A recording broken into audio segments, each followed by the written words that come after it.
बस जी यहाँ से हमें जी इतने महसूस है जी जी वहाँ में गाँव में दिक्कत आती थी वो यहाँ नहीं है हमें किसी। वो दंगों से पहले भी दिक्कत थी वहाँ या दंगों के बाद हुई? बस दंगों में ही दिक्कत आई जी। उससे पहले कोई ना दिक्कत ना नहीं, दंगों में ही आई जी। नहीं? लोकसभा कैराना और कैराना के पास एक कॉलोनी है जिसका नाम है नाहिद कॉलोनी, मुनव्वर हसन कॉलोनी। कुछ लोगों ने बताया कि कहीं-कहीं ये नाहिद कॉलोनी है तो कहीं-कहीं मुनव्वर हसन कॉलोनी है। आज इसी कॉलोनी में हम लोग आए हैं। कुछ लोगों ने बताया कि इस बार ये ग्राम पंचायत भी होने जा रही है बिल्कुल अलग। लेकिन इससे पहले यहाँ की क्या समस्याएँ हैं, क्या बुनियादी मुद्दे हैं और पिछले जो 12-14 साल इनको यहाँ पर हो गए हैं, इन 12-14 सालों में वो किस तरह से यहाँ पर जी रहे हैं, उनकी जीवनचर्या क्या है, उनके लाइफ़स्टाइल क्या है, यहाँ आने के बाद उनमें कितना बदलाव आया है और यहाँ ये कॉलोनी किसने इसको डेवलप किया है, किस तरह से डेवलपमेंट हुआ है, किसने इनको घर अलॉट किए हैं, इन्हीं सभी मुद्दों पर बातचीत होगी। अपना नाम बताओ। मोहम्मद फिरोज है जी। आप भी नाम बताओ। यूनुस जाफर फिरोज साहब जी, आप भी नाम बताओ। शबनम साजिद शबनम से ही शुरू करते हैं। आप खड़े हो जाओ 1 मिनट के लिए। अपना परिचय दो। आप कौन है यहाँ पर? मैं यहाँ पे भैया एक आशा वर्कर हूँ इस कॉलोनी में? जी। तो इस कॉलोनी में कितना समय आपको हो गया है? 11 साल। इन 11 सालों का क्या अनुभव है आपका? भैया सब ठीक है, बस हमें कोई दिक्कत नहीं है, अल्लाह का शुक्र है वैसे तो। पर हाँ, जो मकान में झुग्गी में रह रहे हैं बंदे, भाई उनकी दिक्कत है थोड़ी सी, क्योंकि जब बारिश आ जाती है उन्हें झुग्गियों को पकड़ कर खड़ा होना पड़ता है। इतना पानी भर जा, दिक्कत आवे, सारी गलियां बन जाई। अच्छा ये जब यहाँ पर मकान बने, मकान जैसे तैयार हुए तो सबके बराबर नहीं तैयार हुए? नहीं भैया, 128 मकान बने थे यहाँ पे जब, और बाकी झुग्गी है। कितने लोग रहते हैं टोटल यहाँ पर? यहाँ होगी 200-250 की आबादी, वो 200-250 मकान, मतलब 200-250 हैं जो मकान। हाँ मतलब जी, 250 के आसपास झुग्गी भी, मकान हाँ है। झुग्गी भी जो मकान है 128 मकान है और बाकी झुग्गी है। अच्छा, जो झुग्गी रही थी उनके साथ कोई वादा हुआ था जमीयत का? ना, कुछ नहीं। बस जैसे तो बहुत बंदे आते हैं ऐसे मकान बनवाने के, भाई नई नई संस्था आती रहती है, पर फिर भी उधर से नहीं कुछ रिस्पॉन्स हो रहा है इस बात का। किधर से? इकरा की तरफ से। अगर बाहर से भाई कोई मकान बना दे, वे इस बात को कहते हैं, कहने लगे जब भी काम करवाएंगे हम ही कराएंगे यहाँ पे। वो है मसला जी। यहाँ स्कूल की स्थिति क्या है? स्कूल भी है यहाँ पर? स्कूल है भैया, बस 4 दीवारी हो रही है, फिर ऊपर एक छप्पर डल रहा, उसमें नु है बच्चे 1/3 यहाँ पढ़ते हैं, बाकी के दो हिस्से बच्चे बाहर जा रहे हैं, किसी के प्राइवेट किसी के सरकारी। जी जी, बताइए आप। अच्छा जी, समस्या बहुत है। मैं यहाँ से, एक तो सरकारी सुविधा नहीं हमारे यहाँ, हमारी गली खराब, ना हमारे आंगनबाड़ी, ना स्कूल की सुविधा वही के रखी टीन सी बनाम तारेगा है सरकारी स्कूल जी। और राशन कार्ड वगैरह? राशन कार्ड बन रहा जी, राशन लेने किराने जावे राशन कार्ड बन रहा, बाकी और सरकारी सुविधा कुछ नहीं है।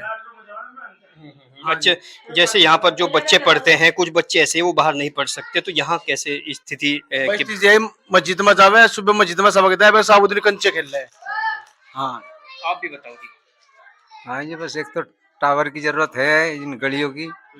हाँ, ये गली जो है सुरक्षित सी हो जाए, सही हो जाए, आंगनबाड़ी हो, और जी शिक्षा की तो जरूरत सबको है। हाँ, एक अच्छा स्कूल नहीं है जो होना चाहिए। अच्छा स्कूल नहीं है जो जिस तरह के हमारे बच्चों का सुधार आ जाए। यहाँ पर ज्यादातर लोगों का काम क्या है? मजदूर आदमी, मजदूर आदमी। सब तो मजदूर। वो अगर प्राइवेट स्कूल में नहीं भेज सकते तो उनके लिए, उनके बच्चों के लिए क्या है? बस उनके लिए तो कुछ नहीं है, प्राइवेट जो यहाँ से सरकारी बन जा तो फिर तो सहूलियत हो जाएगी। आप भी बताओ। जी, यही सबसे पहली बात तो यही है कि सरकारी स्कूल जरूरी है, बच्चों की शिक्षा देनी जरूरी है। अब तक कोई 11 सालों में सरकारी स्कूल? जी नहीं, अभी कोई वो नहीं होया। यहाँ से जो स्कूल है, बाहर के आदमी आते हैं और पैसे इकट्ठा करते हैं, कहते हैं कि फर्श घेरना है, बच्चों को बैठने के लिए फर्श बनाने हैं।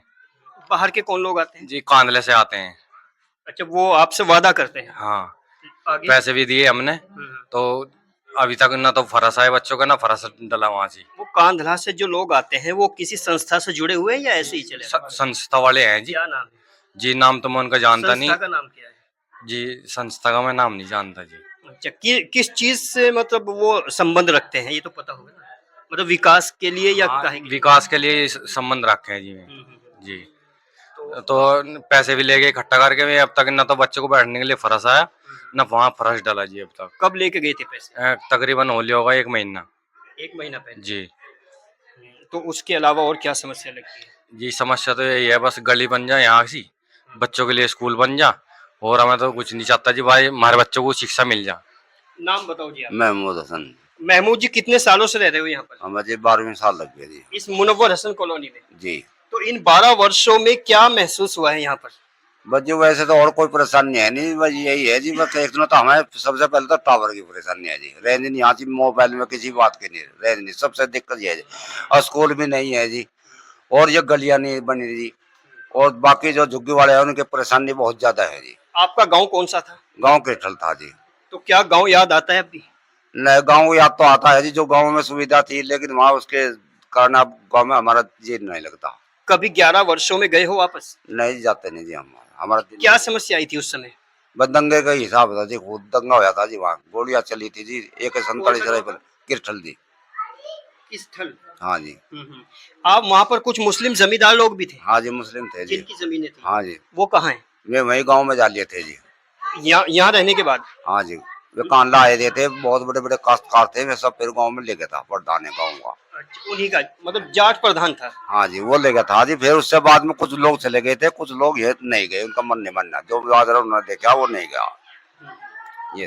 तो 11 वर्षों का ऐसा कौन सा तजुर्बा है जो आपको बहुत अलग लगता है यहाँ पर आने के बाद? बस जी यहाँ से हमें जी इतने महसूस है जी, वहाँ में गाँव में दिक्कत आती थी, वो यहाँ नहीं है हमें किसी। वो दंगों से पहले भी दिक्कत थी वहाँ या दंगों के बाद हुई?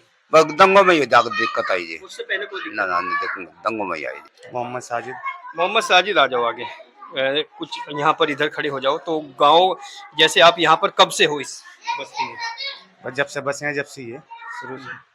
आपको कुछ लगता है कि यहाँ आने के बाद कोई सुधार हुआ है? ज़्यादा उन्होंने 10% सुधार है। क्या सुधार भाई यही सुधार है कि पानी की समस्या थी वो हल होगी, है? लाइट की समस्या थी वो हल होगी। भाई यही है 10% बस।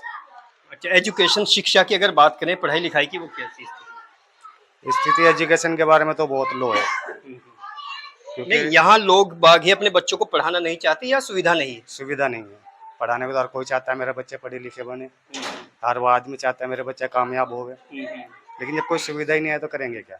दिक्कत है। दिक्कत है। गांव कौन सा था? गांव हमारा कुर्डी नंगल। गांव के बारे में बताइए। क्या कभी 11 सालों में अपने गांव गए हो, और वहाँ और यहाँ में क्या अंतर लगता है? यहाँ में और वहाँ में अंतर बस ये है कि यहाँ सब अपने अपने भाई है, लेकिन वहाँ हमारे सिर्फ 10 या 12 घर थे। वहाँ पूरा गांव जो है वो गैर मुस्लिमों का ही है। कौन बिरादरी थी? ज़्यादातर तो जाट है उसमें। जाट है। चलिए, आशा जी है, इनसे बातचीत करेंगे। आप ये बताइए, जैसे आपको मकान अलॉट हुए तो क्या आपके नाम है ये मकान? नहीं भैया, किसी के भी नाम नहीं? ना, मकान तो मौलाना अरशद का ही नाम है ये। जमीयत के? जी जी। अच्छा, जैसे जमीयत ने ये मकान बनाए, बनाने के बाद क्या उन्होंने कोई विजिट किया यहाँ पर? आए पहले पहले में मौलाना साहब ने? मौलाना को हमने कभी देखा ही नहीं बाबू, हमने नहीं देखा कभी। जो उनके पास रहते हैं बंदे वे आए 2-4 बार जैसा विजिट करने। अच्छा, मकानों को जिससे आवंटित किया, मकान लोगों को दिए गए हैं, तो किस आधार पे दिए गए थे? बस यही है कि दंगा पीड़ित मारे भाई, नहीं परेशान नहीं, है। मतलब मकान सबको 50-50 गज में बनाया तो एक आधार होता है ना, इसको ये मकान ऐसे दिया जाएगा। वो हाँ जी, उसका निर्धारित कर दिया, ये इसी का है। हर बंदे को जिसे जिसे दिए 50-50 गज के प्लाट, उनका यो कर दिया उन्होंने कि इसी बंदे का है। वो से कभी तक रहो, कोई दिक्कत नहीं, कोई निकालने वाला नहीं है, कोई टेंशन नहीं। आपके बच्चे हैं, कभी पूछते हैं कि ये मकान हमारा है या नहीं? हाँ जी, बच्चों को तो पता है सब कुछ, जब हमें पता तो बच्चों को भी पता लगेगा। अच्छा, ऐसे कितने घर हैं, कितने लोग बाग हैं जो यहाँ से वापस चले गए? बस ऐसे तो अदला बदली होते रहते हैं, कभी कोई चला जा कभी कोई चला जा। जो उनका वो मकान है उसको क्या क्या करते हैं उन लोग? बस ले देगा, किसी को 20-30 हजार रुपए अपना लेगा निकल जा। फिर दूसरा वहाँ रहने लगता है? जी उसके पास कोई प्रूफ होता है? हाँ, बस जो सा मकान में उसमें रह रहा है, जो कोई इस मकान में रह रहा फिर तो वही जिम्मेदार है उसका। वही है जी जी। आप भी नाम बताओ। मामूदीन है जी। आगे आ जाओ। क्या कहना चाहेंगे, जैसे आप मुनव्वर हसन कॉलोनी में है काफी टाइम से? बस यही कहना चाहा जी, यहाँ कुछ समस्या नहीं हम लोग। क्या क्या समस्या है? ये गली की है, स्कूल की है। हाँ, और बस ये और तो बस सब मेहनत मजदूरी वाले हैं। ये एक टावर की। अच्छा, जैसे आप आशा हैं तो क्या कहना चाहेंगी इस कॉलोनी को, क्या पैगाम, क्या संदेश देना चाहेंगी? भैया मैं तो नू चाह रही है एक तो इनके मकान पक्के हो जा, जो झुग्गियों में रह रहे परेशानी बरत रहे, एक पक्का स्कूल बन जा, ठीक है, इससे बच्चों को शिक्षा मिल पाएगी। ठीक है, एक जो रोड है इनके, सड़क वड़क जो है पानी भर जाता है, कितना ही परेशान हो जा, ये सारी चीज मुहैया कराई जाए हमें। ये ठीक है, आप भी चल बताइए कि इस बार जैसे ये प्रधानी में आ रहा है ग्राम पंचायत में, तो जी इलेक्शन का क्या माहौल है यहाँ पर? इलेक्शन का भी कोई माहौल नहीं है जी यहाँ पर हम्म, जी। और रही बात इलेक्शन होगी, उनका एहसान है नाहिद जी का, इकरा जी का, मैडम जी का, जो उन्होंने यह अलग करवा दी। अच्छा ही उनका एहसान है, उन्होंने जमीन दी, बेचारों ने बहुत बड़ा एहसान है। आज के दौर में कौन किसे दे रहा, उन्होंने 22 बीघे जमीन दे रखी है। क्या नाम है आपका? मोहम्मद फिरोज, मोहम्मद फिरोज। गांव जी। कौन सा था? गाँव हड़ोली है जी। तो गांव के एहसास और यहाँ के एहसासों में क्या फर्क नजर आता है? देखो एहसास तो सारी जिंदगी रहेगा वहाँ का, अपना गाँव तो अपना ही होता है जी, लेकिन यहाँ आने के बाद सुकून है बहुत ज्यादा। वहाँ जो जमींदार मुस्लिम था वो वहीं पर है या वो भी आ गया? नहीं, हमारे गांव में कोई जमींदार मुस्लिम नहीं था सारे मजदूर तबका जी। सब निकल आए वहाँ से। जी। तो जिस गांव में आप रहते थे उसमें जाट थे कोई और समाज का? जाट और झिमर क्या जाट कभी यहाँ पर आ जाते हैं मिलने के लिए? नहीं। कभी नहीं आए? यानी वो लोग जिनके साथ आपका बचपन गुजरा, आपकी जवानी गुजरी, कभी मिलने नहीं आए? नहीं, यहाँ पर नहीं आए। आप भी नहीं गए? नहीं, हम चले, यहाँ कभी कभी चले जाते हैं जी। और कोई भी माइग्रेशन हो, वो माइग्रेशन बहुत सारे दर्द, बहुत सारे दंश लेके आता है। ये नाहिद कॉलोनी, मुनव्वर हसन कॉलोनी है जहाँ पर अलग अलग तरह के लोग हैं। इस बार ये ग्राम पंचायत भी बनी है, लेकिन समस्याएं इनकी अभी बाकी हैं और कुछ समस्याएं ऐसी होती हैं कि आदमी को खुद हल करनी पड़ती है। जमीयत ने इनको मकान बना के दिए हैं और मुनव्वर हसन ने ये ज़मीन दी है, ये बहुत बड़ी बात है। लेकिन इन 11 वर्षों में ये लोग एज इट इज़ हैं, जस के तस हैं, और 11 वर्षों में बहुत कम लोगों ने अपने आप को सुधारने की कोशिश की है, अपने आप को बदलने की कोशिश की है। क्योंकि अगर कोई पनाह दे दे किसी को, उस पनाह का मतलब, उस तहफ़्फ़ुज़ का मतलब ये नहीं होता कि उम्र भर उसी पर डिपेंड हो जाए। कुछ आगे बढ़ने की भी कोशिश होनी चाहिए। हालांकि इस कॉलोनी में एक प्राइमरी स्कूल की भी दरकार है, लेकिन इस तरह की कुछ योजनाओं से वंचित हैं ये लोग। आगे देखते हैं इस गांव में, इस कॉलोनी में किस तरह के सुधार होते हैं। बने रहिए अल्टीमेट ओपिनियन के साथ।